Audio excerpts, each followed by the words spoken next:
Jurka gribēja, ka jūs jau aizbrauksiet, tad to izvilkt.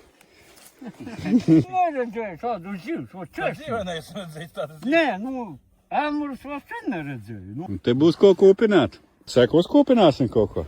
Protams, nosvēt vajadzēs, cik viņas svers. Šitais kilogrami 2, točno.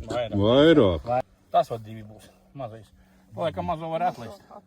Atlaist Nē. mums? To te mazo. Sievai uzdēnā. Vai vēl jūra tālāk, ko tu? Vai? Ko tu gulī tālāk vēl? Sārā. Nē, nu pāgai. Situācija. Ir gurķurim ar atvest kūpinātāju, ja? Jā, varēs labāko zacenu pagastā taisīt. Mēs ar vienu mums vadīt. Mēs uz kaimiņu, mēs uz rajonu ar vienu. Šodien pie Ņīlē, Rīt apietē. rīt pie maņiem. Nu, vadās. Viņi jau var piekabē forši pārvest.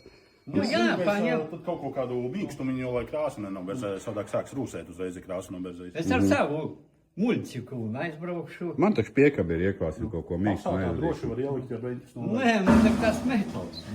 Tā kā šitādus var nopirkt reilos pasūtīt ap 400 eiro. Nu šitā konkrēti. Tur droši vien kaut kādas autoversijas Ir ir. arī bišķi mazāka versija, kaut ko jau domājam. Bet šitā ir optimālā tāda, ja? Šitā ir visejošākā, kas cilvēkiem patīk vislabāk. Vienkārši nekas nav sarežģīts, pilda savu funkciju, kalpo ilgi. Ja atbrauc kungs no Preiļiem un uzdāvināja vienkārši mūsu ar Jūri kūpināto, ko mēs tagad arī lietosim, šoreiz jau pirmo reizi iekurināja, lai izdedzinātu, kā saka, ideāli kūpinātās, smags metāls, diezgan augsta gara, tā kā droši atbalstat vietējos amatniekus.